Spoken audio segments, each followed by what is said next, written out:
it's a tough business. He used to say it's a high volume, low profit business, and you got to go to work. This isn't a corporate executive sit behind your desk and hope that everybody does everything. Oh, you mean it's not a business where you get to work your own hours and just kind of, I don't collect But checks. anybody ever says that, I'm just like, what business are you talking about?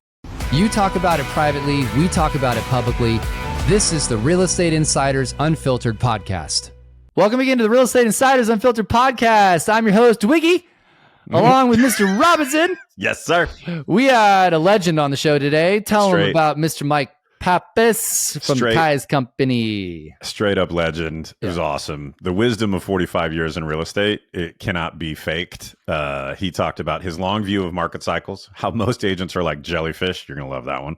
His simple approach for evaluating markets, his idea of his company's culture of care, his thoughts on litigation, NAR, CCP. Spoiler alert, he agrees with James. Oh, by the way, you got to hear that because he'll talk about a lawsuit that occurred because something wasn't on the MLS. Facts. Pay attention. Yes. Yep. About how we're the last mile with the human being in the transaction, and that's cool. What we need to focus on. Yeah. And one of the best answers to, if you were an agent, what would you implement? Simple, elegant, and accurate. You are going to love this episode. Put it in your ears, kids. Mike, welcome to the podcast. We are excited to have you here. You are, and I'm saying this, and you're going to be you are a legend in the industry. Wow. Everybody knows who you are. But we're excited to have you come talk because you have I think you're going to be able to offer a lot of historical perspective on things, having been in the business for a long time. And that's the politest way you've ever called someone old. I was going to say, my dad would have said, I'm who's through, and I'm in with the rising stars, you know? Who's through? I'm writing that one down. I get to travel in a lot of the same circles as your daughter, and she's amazing. Also a great leader in the industry. We'll have to have her on the show at some point. Yeah, she's a little bit more technical than I am. Well, you know, there's but like I told you in the green room, can she drive manual transmission? Yeah, exactly right. Yeah. And I said, and I feel like I'm not in vogue because I don't have your headphones on. We just like to live like Princess Leia for a little bit. So, all right, my friend. Well, look, we'll get into just a couple of things here. We first we'll get a little bit about your background. I'd love for you to explain to everyone sort of how you got into the position that you are. We'll do a couple rapid fires real quick. But so you've been in the real estate game since 1982. Is that correct? Actually, 1980 I started. 1980? Okay. 45 years this year. Okay. Congratulations. So that's awesome, by the way. That is awesome. Genuinely.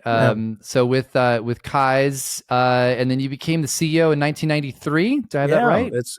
So I'm a lucky sperm. I don't know if there's a lot of lotteries. I mean, so I'm an SOB, which is the son of the broker, which you've heard. That's right. I always say there's the real lottery, there's a job lottery. And so I'm the son of the previous owner. That we were founded in 1926 by a man named Ken Kai. So my daughter's gearing us up for the 100th. And back at the 75th, my dad put his arm around me and goes, it'll be great when you make it to the 100th. I'm going, let me do the math. Wait a minute, how old am I? And here we are. So it has been awesome. A very nice run, and it's been very blessed.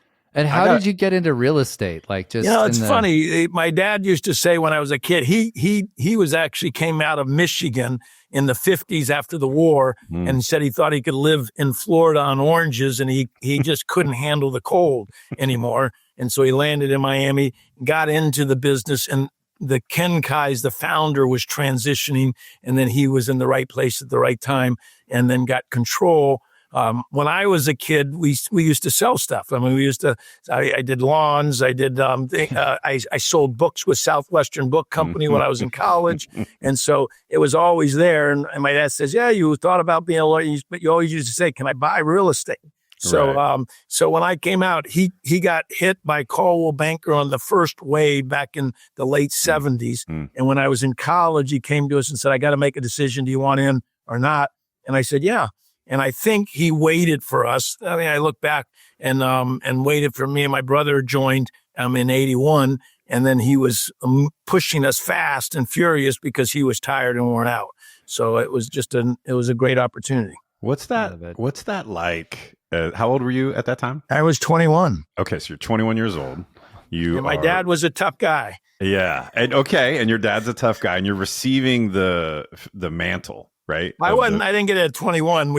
What actually happened, and I probably would say, he divorced my mom and married another woman. And if you know anything about the 80s, the high interest rates, big shift, and Merrill Lynch was coming on, Coldwell Banker, the brands were coming on, and we were still running a 70s model, selling managers, small offices, 50-50 splits, and just getting crushed. In 1980 down to 90, then 91 hit 90. So we're in a recession at that time. And so I went into him and I said, look, we got to make a change. You got married. I don't know what's going on. And he then said, fine, I'll make a deal with you.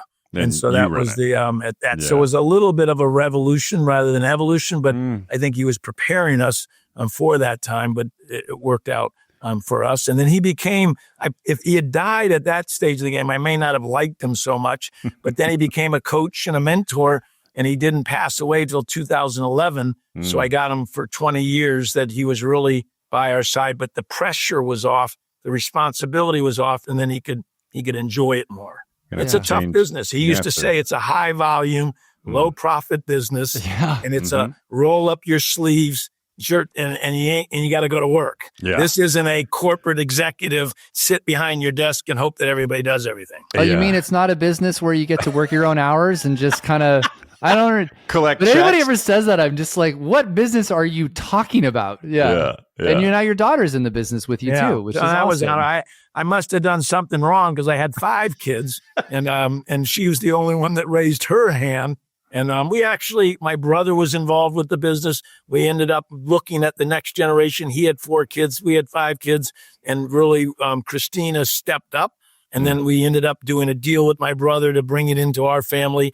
And really now we're trying to do the same thing that my father gave me the opportunity to.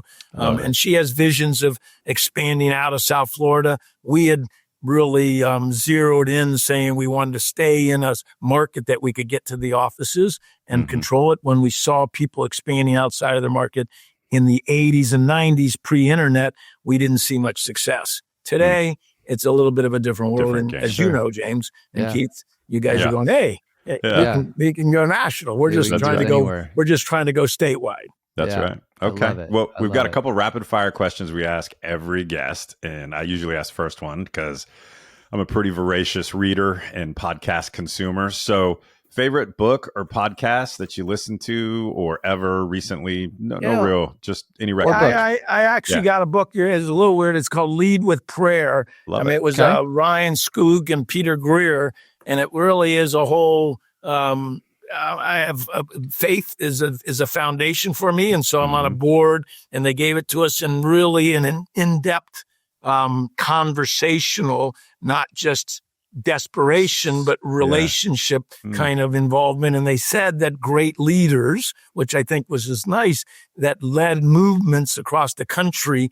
It utilizes them and how they interacted with their God or their being. So, I mean, I think it's been kind of a, and as I'm running now, I've been using some of those and finding some calm and some peace in that process. Maybe it's my age. That's a great one. You know what I mean? So maybe it's maybe at this stage of the game, you're not so intense and you're a little bit more perspective. Yeah.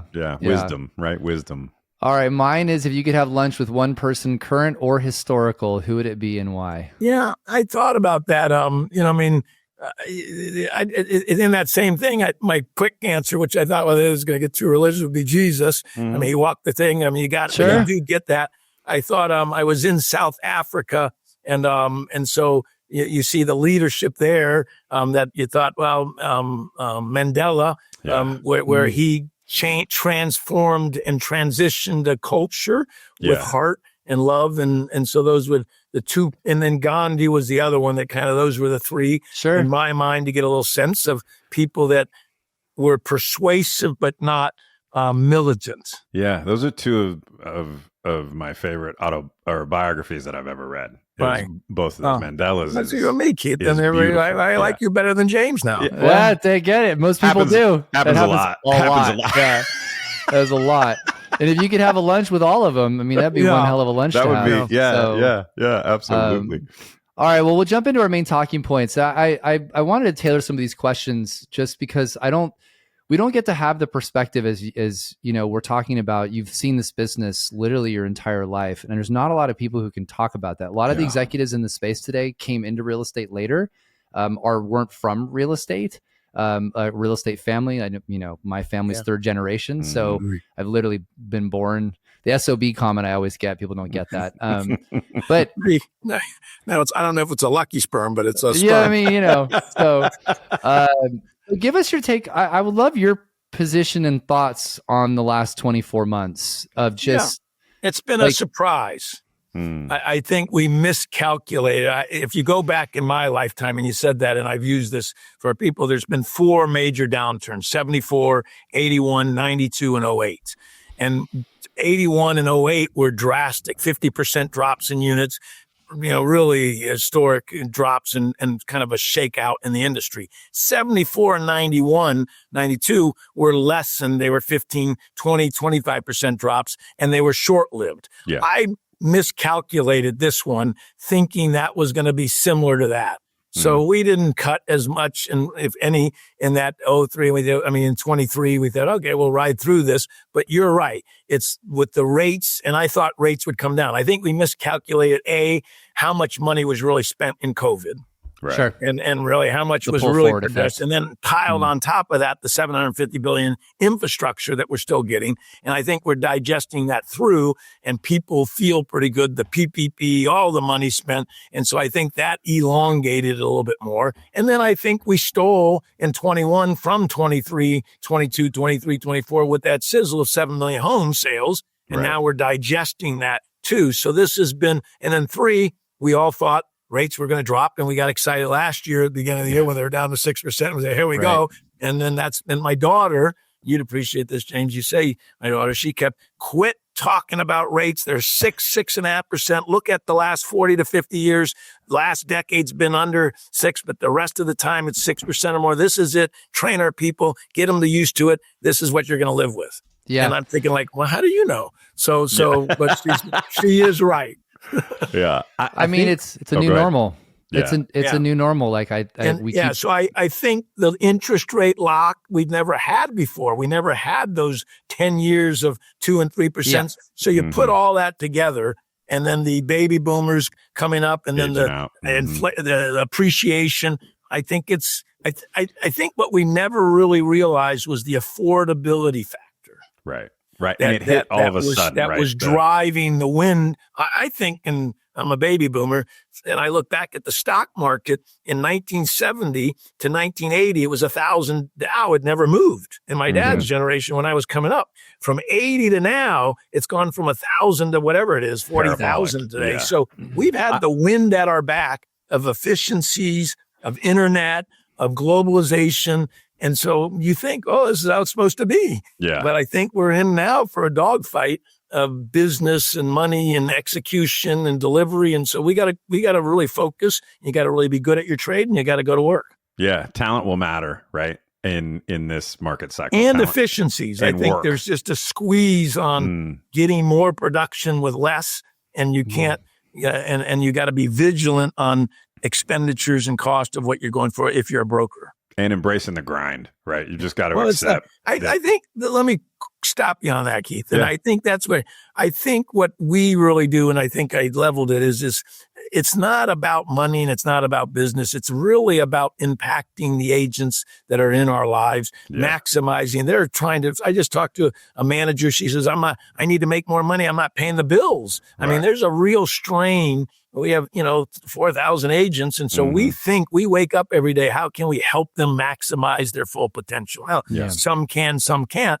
And so really in understanding where they are and really trying to support them. And I think if you do good with them, they're never going to, if our agents are on, they're never really going to thank you. I mean, it's lonely at the top, but they'll stay with you for most of the time. And that's really their thanks. Yeah. But they're on the edge. They're waiting for commissions. They're losing Everyone's deals. tired. So you really got to be the dad and the mom for security and safety in trying to help them navigate through the pivots and changes. Yeah. Tell me if this resonates, Mike. You've got to fill their bucket so that their bucket's full to give to their clients. Right. And it's hard. And they're tough. they don't got the commissions coming in. My dad used to say they're always broke because when they do a deal or they got a listing, they go spend some money. When they get a contract, they go spend some money. And when they get the closing, he says they spend the commission 3 times.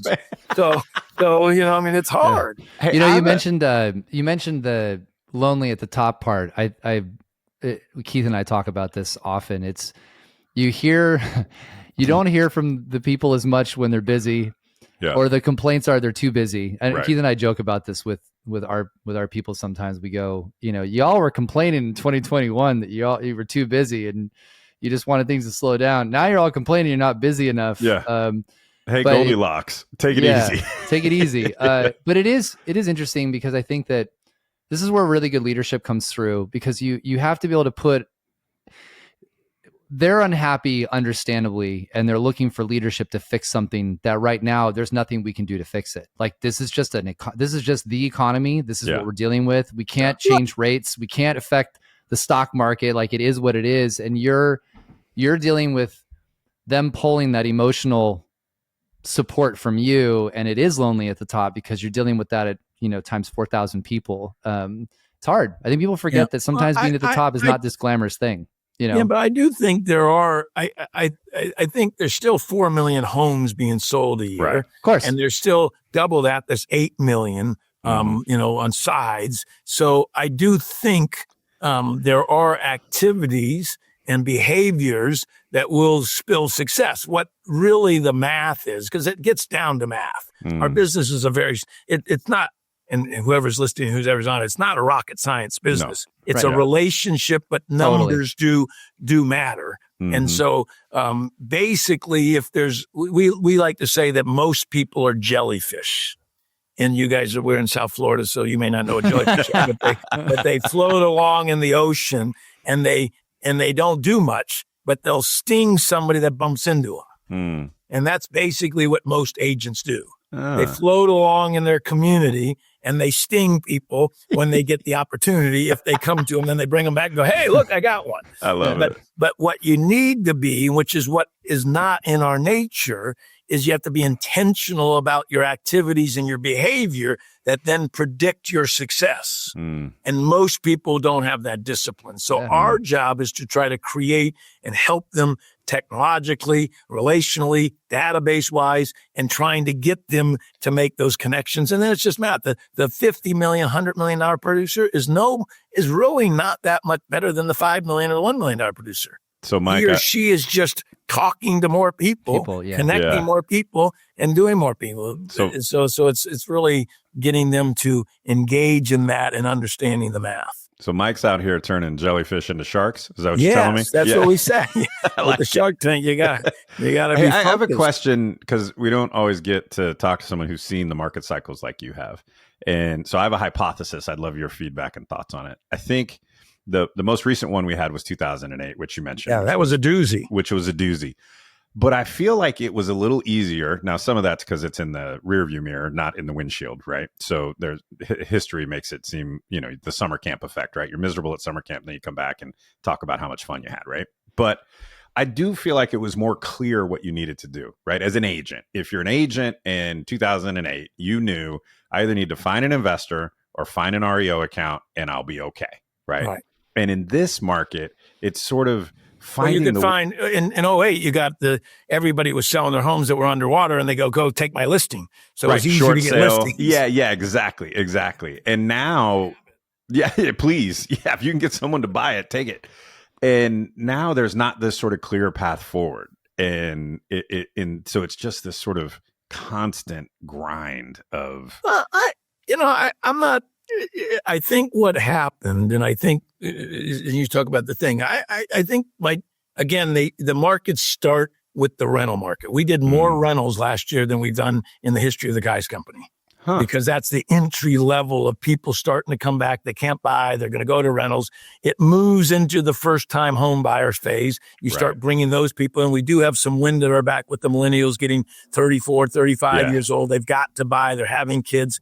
And then you get the move up business. And then this is what you need. When there's a feeding frenzy on the luxury, the cycle's over. Nobody knows it, but it's over. So at the end of the day, we had that ladder. So we're rebuilding the base. So this is the bottom. You're right. 23, 24, 22. I mean, these are the bottom. Hopefully it's not going to get any lower. But and I say that, but we're rebuilding the bottom. And so if you look back at 11 and 12, I mean, it took 10 years to get back to that big number of 05. We didn't hit 05 numbers till 21. Right. We didn't hit 81 numbers till 95. Yeah. So it is you call it a grind. I would call it a slow, systematic, improving market, but not much. Right. And so that's kind of what we're dealing with, and that's what you're going to deal with. And everybody wants the 21 and I say, I've been in the business 45 years. 21 is the only year, maybe 05, that we made the money that I always thought we should make. It's funny because whenever you're having those conversations over a large cocktail, you're like, man, 2021. Yeah. You go back and go, man, those were what we thought. And so it's a thin business. My dad used to say, and we're going to find out with these public companies. He says Wall Street doesn't like it because of the cycles. The cycles wipe you out. And that's what happened. Right. I mean, 80% drop in those stocks. And from 21 to now, because the market's going, hey, you're not making any money. Right. You can't pay anything. And now you're going to slowly grind it back. But it reels you. I mean, you got it. So it is what that's encouraging to me is that that's kind of our model is if you do love if you are providing services more than, we had 400 employees, you got mortgage, you got that. If you're offering a culture of care, where we say you're first, I mean, we get the 9 values that we've got, we can talk about that. I do think you can create a journey that is fun and engaging, and the owner broker can put some pennies and nickels and dimes away for the future. Sure. But and I don't want to say this to you, but when I went to my CFO in 91, this is 91 downturn, I said, I want to buy my father out. The CFO had glasses. He's my dad's CFO. He's an older guy. And he looks up and he goes, why? Why, kid? And I said, why would you want this? Yeah, he says, I said, well, I don't understand. That's all I know. He goes, I said, what do you mean? He goes, it's a tough business, Mike. There's a word, Mike, there's a key word in the word brokerage. It's called broke. Yeah. I keep saying that. People don't get it. I'm like, the first part of the word is broke. Well, what it is, and I think where we're at is we're at a pivotal place is to be able to offer the services because everybody knows you have payouts going up, you have commissions coming down. I mean, if you look at that model, you go, oh my gosh, if payouts keep going up and commissions keep going down, I'm living off a thin bit. Smaller. And I have to offer services, my margins. I mean, typical businesses are 30, 40% margins. I mean, internet, 70, 80% margins. Yeah. And we're talking about 10, 15% margins. Well, let me segue this because I think that's a good segue. So obviously then you got litigation, which all of us on this call and this podcast have had to deal with. I hate this part. I know, but I want to ask I want to get his view because he's been in the same boat that we've been in. No, it needs to be talked about. It just gives me PTSD. Give me your thoughts on where we are in space and time, because I know even with your ability of been in this a long time, this has been more litigation than we've seen. Yeah, at least I've seen in my lifetime. Do you think we're done? Is this the beginning? No, like, what is your concerns? Yeah, I don't think. I think the public sees us as a monopoly, which we're not. Because we're competitors, and even as good as we are, I sure wish we were, though. Wouldn't it be fun if we were? Like, can I be a monopoly for a couple of years? Yeah, that's what get the moat. Yeah, right. Get the patent. Yeah. But so I do think that legitimately, I think we understand where we messed up on in the past, where perception looked worse than reality and we all had to pay. I do think we've corrected that. And now we're not even offering cooperation. We're the sellers offering compensation to the other broker. Smart. And so we're not in the middle anymore. Right. But we still are doing it because it's in their best interest. So you're just doing seller direct payments. My dad used to say this, the litigation, and I should quote him less, but he was a good mentor when for those 20 years. He said that litigation and lawsuits is the cost of doing business. And he says, you're just going to have to factor it in. Yeah. And so I do think it hits you hard. And it hit us very hard. And we felt like we got left standing out, and they protected everybody else and didn't protect 80 brokers, which is ironic and stupid, but they did. And so I do think it was painful, and it's definitely not fun, but I think then you got to drive more, grow more, and you got to move on. Yeah, it's like a tax that's there, and the lawyers have created a system that's completely about them. It's not easy. So my answer is are there going to be more? I mean, TCPA is a big concern of ours. Thank God that got stayed, but got thrown out on Monday. Yeah, so you've got areas of concern. Sure, that you're definitely. I'm not so sure I'm not so sure we're what done. the size and scope and what we're doing that you're going to be able to avoid it. Yeah. Let me move this to NAR because you kind of referenced that. So there is obviously the $2 billion club, which, to be clear for everybody listening, that doesn't mean the company makes $2 billion. No. Be cool if they did, though. Be great cool if they did. I'd be kicking it with Mike on his yacht. Yeah. NAR covered, most of the industry, the $2 billion club. All of us present on this pod were not had to do our own payouts, but that's not really the question. We've had this conversation. I guess my question is, let's talk about Nikia. She made some pretty big moves recently that is certainly topics of conversation. NAR has been, I think, some degree floundering a little bit over the past few years. Hiring Sherry Chris. I mean, what's your take on some of the moves that she's making as the new CEO? Yeah, I think it's a difficult task. Mm-hmm. I mean, to have 1.5 million people and have a board of 900 people and the system that was created to try to keep everybody under the tent. I wouldn't want the job, and it would be a very difficult job to have. But I do think we do need to shift, and I get focused on what matters. And I think the voice that they did in the lobby, and I think if you look at the history, has been very fundamental and important for many reasons in many areas. I think they lost once you went to the all realtor boards, which was a way for, and I know you get some MLS associations, but a way for the fiefdoms to continue and to get the agents to pay the fees. Then that allowed this system to be created that I think we may have lost track of what's fundamental, what's important for the business, and how do we do more business, and what's their cost. Could it be more efficient and effective? Probably, but at $500, $1,000 per agent, it didn't have to be. And so therefore you've got the conundrum. Yeah. But I do think Sherry is a rock star in the industry. She's reached out to us. She says she wants to meet. I think we're trying to set up, I think we have a meeting set up with her. My dad used to say, I don't want to keep quoting, he used to say, focus on what you got control of, which is our business, doing it well. He used to say there's 1,000 ways to do a real estate company. Figure yours out and do it a good job. And so I guess my daughter's very involved in NAR and in FAR. She was the past president of the Florida Association of Realtors. So I do think you need to give back to your community, but you also need to run your business and run your, and so how do you balance all of that and make it worthwhile? But it's a behemoth. Yeah. Well, that's for sure. I do. I think what I found most interesting was Nikia brought on somebody that didn't come up the ranks, right? To advise her. That's well respected in the brokerage space. And it's a good timing.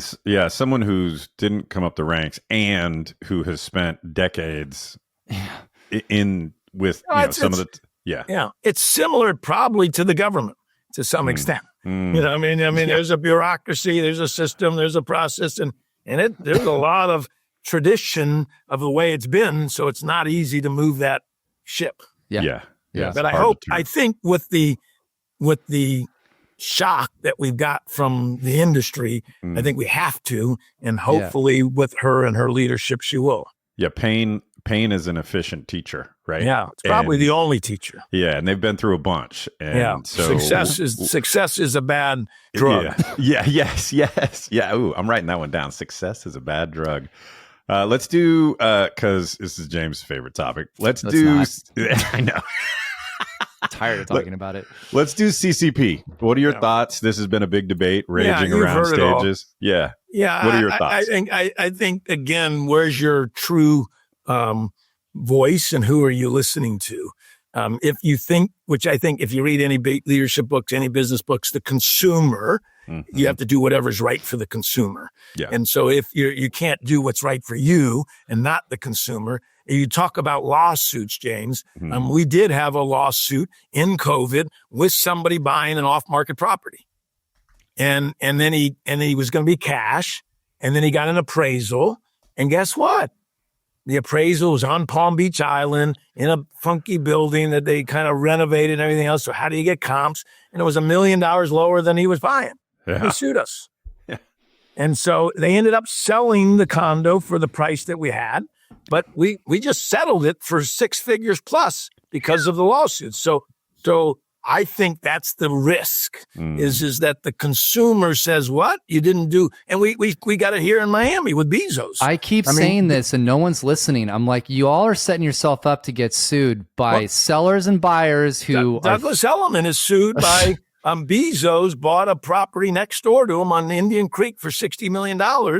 And they didn't say who it was. And they told him it wasn't Bezos. And so, like, Gabby, you got shut them down out here. I love it. Yeah. So right in the middle we're of renovating we're not renovating. We're doing construction on our building that we own here. Yeah. And now you all know it's live podcasted. Live and in real time. We'll get it taken care of. Don't worry about it.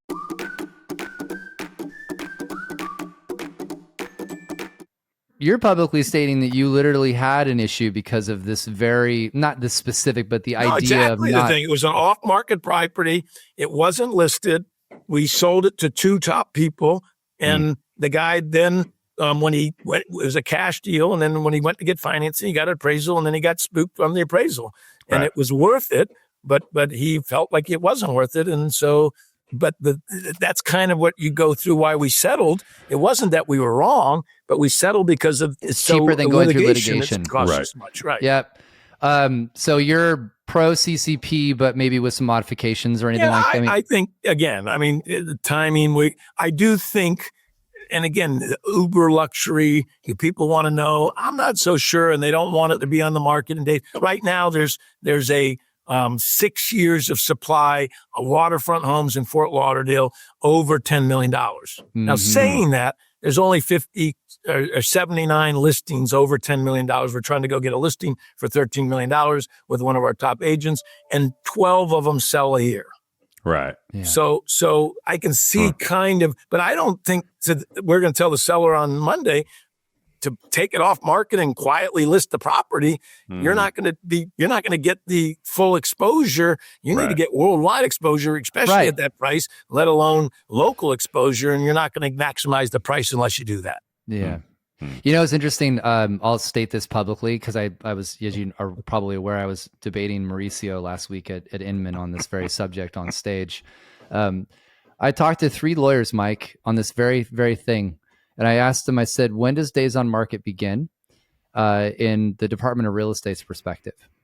And so Department of Real Estate states the days on market begins when you list a property, or if there's a period of time in the agreement where you've agreed not to publicly state that it's for sale, like say you're going to do something for 3 days. Right. But days on market begins when you are out there, even off MLS. This is super important.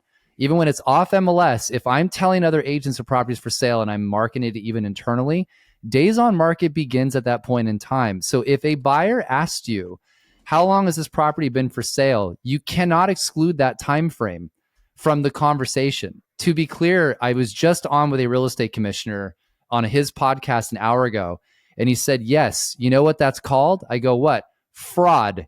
And I was like, oh. And he goes, you know what the repercussions are for doing fraud? I was like, what? He goes, I revoke your real estate license. So what's interesting to me is this conversation about CCP, about how days on market hurts the seller and to not have it on the MLS. Somehow you cannot include the time frame you're selling and you're talking about marketing internally. It's actually fraud. And I literally just got this from a real estate commissioner. So there's like such a thing that's going on where there's a big voice of a few firms that are quite large that are trying to break up in my opinion, break up the MLS, get control, and say you have to come to us because we got the listings. Yeah. It's a recruiting tool, which is how it used to be back in the day. Or a listing tool to be able to take advantage of the market. Yeah. And to your point, Mike, I agree with everything that James has said so far and for all of that. But it's about the human being who wants to sell their house and what's best for them. And like, let's strip out all the fancy language and all the, all the 3-letter abbreviations and everything else. And let's just anchor into the fact that this is about the human being who wants to sell their home and who's trusting us to represent them in their best interest. And we say maximum exposure gets maximum price. Right. Limited exposure gets limited price. I mean, I don't. This is basic economics 101, right? Yeah. Yeah. So what? I don't know what we're trying. And I think when you say that to most sellers, I think there are certain sellers that may not want. We had a $50 million property that we brought a $35 million offer on. He wouldn't sell it, and then he wanted to take it off. And so I get where sometimes you get a little bit of a dance, but those are the exceptions, not the rule. We're talking about 4 million homes. 90% of them in America are under $1 million. Yeah. So who are we really trying to deal with? And 99% of them are under that ultra luxury. 99% of them are under the ultra that luxury. That ultra luxury, right? So, all right, Keith, why don't you take us the AI question, and then we'll wrap up with the final. So AI, you really can't do a podcast or have a conversation today without mentioning AI. What do you think are the biggest disruptors to our industry? Do you think it's AI? Do you think it's Rocket Mortgage getting into real estate? Well, they've been trying to. They're in real estate. I mean, they've been in real estate. Yeah. One good thing I think in my history, which I think we need to have confidence in, is we have the last mile and relationships matter. And I think that there's always, Lending Tree. I remember I was on the advisory board of Lending Tree 20 years ago when the internet coming out, and they go, we got all these leads for you. You brokers don't know how to convert them, and we're going to go into business for ourselves. And they opened up I said, wait a minute, you're a 10, 20, 30 times multiple internet business, and we're a 3 to 6, multiple business, and you're going to come into our business? Yeah. $30 million later, realestate.com brokerages opened up offices. And then they're gone. So there's been Apple, Microsoft. There's been Sears, there's been Merrill Lynch, there's been Prudential. I remember Sears. Yeah. So, nobody even knows what we're talking about right now, by the way, but I remember. Huge companies that have tried. Berkshire Hathaway. Yeah. So you've got, what gives me confidence is that in spite of it all, nobody's got the secret sauce. Right. Yeah. Nobody's human, right? Got to get 100 leads to get one deal. That was old mail. 2% response, and then I'm going to get the thing. And so the numbers come back to the numbers. So my answer to you is, when the internet came out in 97, 96, when Gore found it, whoever founded it, I thought, oh my gosh, we're cooked. I said, we thought I was going to get disintermediated. And I was waiting, and we've played with leads, and we do leads, and we get it. But that's not this business. Yeah. Now there's certain people that can get certain amount of business, and you work those numbers, and you got to have a side. But 90% of the business is 80% goes back to the fundamentals. So AI, I think what AI is going to do, and I think it is doing, going to make us more efficient. Mm-hmm. So we're going to have to do more with less. I think we're going to be able to have more data and information to the consumer.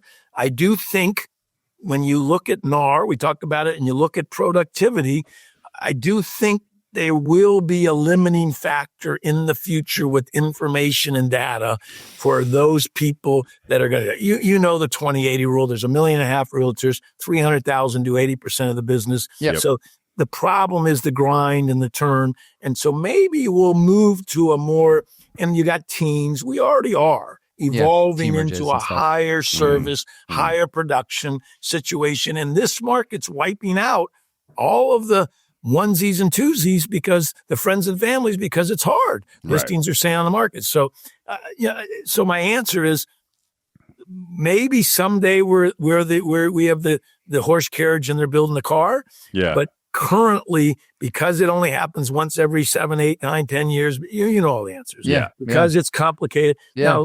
Now, and Yeah. And because we've spent more time around a campfire as a species than we have around a computer screen, right? And so we're used to leaning on human counsel, although it's inefficient and can be manipulated and not the most effective way to make big decisions. It's still how we're wired. Right. And, when I make big decisions, my mom is my professional mentor. She broke the glass ceiling in the 70s for healthcare administration as one of the first C-level executives ever in healthcare administration.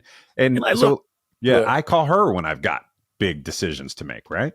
Yeah. I think if we look at insurance companies and we look at financial advisor companies, wealth management, you would think those would be really disrupted, but you still have the state, you still have so I do think there's going to be maybe a bifurcation of large, efficient deals, but there's still going to be local knowledge and expertise that is hard to get to. I mean, my son's moving to Charleston from New York. He's with the investment banker. He goes, "Are you going to put me with the realtor?" I said, "Well, you're a smart 34-year-old website guy. You figure it out." He goes, "No, I need to know the markets. I need to know everything else."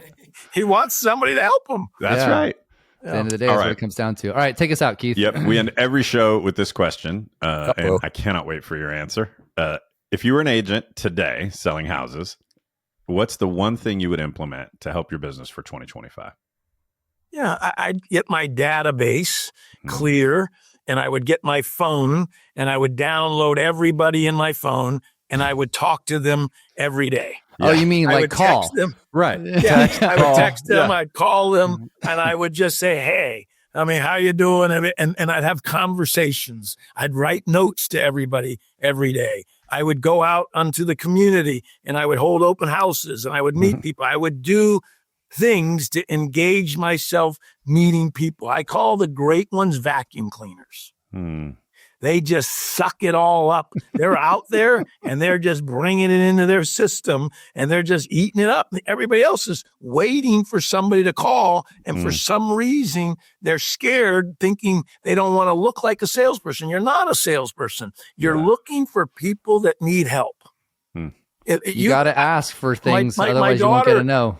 My daughter wants me to go get heart checked up, and I don't want to go. I don't want to know what they're going to find out. So I'm feeling good. But if I was sick, guess where I would go? And so that's the same thing here. There's people that want to buy or sell. You just got to go out and find them and do it. And forget, you need social media. I call it the 360. You need mail outs. You need social media. You know what to do. Right. The problem is no one's doing it. Yeah. What's interesting is that the answer would be the same even 10 years ago. Right. You just need to go work your database. Yeah, it's not complicated. What we need to do to be successful isn't complicated. It's just hard, right? Yeah. It's just hard. It's just, I think the good ones have figured it out. I don't think it's hard for them. Right. I think that the top producers, the people that are performing, the people that are making a living, they figured it out. They're running a business. Yeah. The rest, they're just floating along, and they're the jellyfish. Yeah, the jellyfish.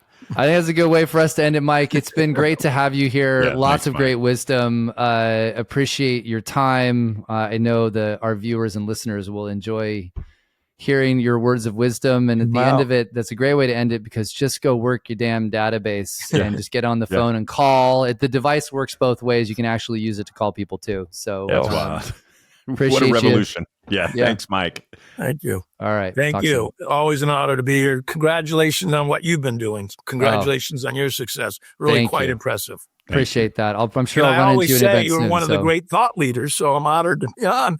As a who's through. Well, the brain works between the two of us. So there's that. Appreciate you, Mike. We'll talk to you soon. Thanks, Mike. We need you to subscribe to this podcast because you need us to keep saying the things that nobody else will say out loud.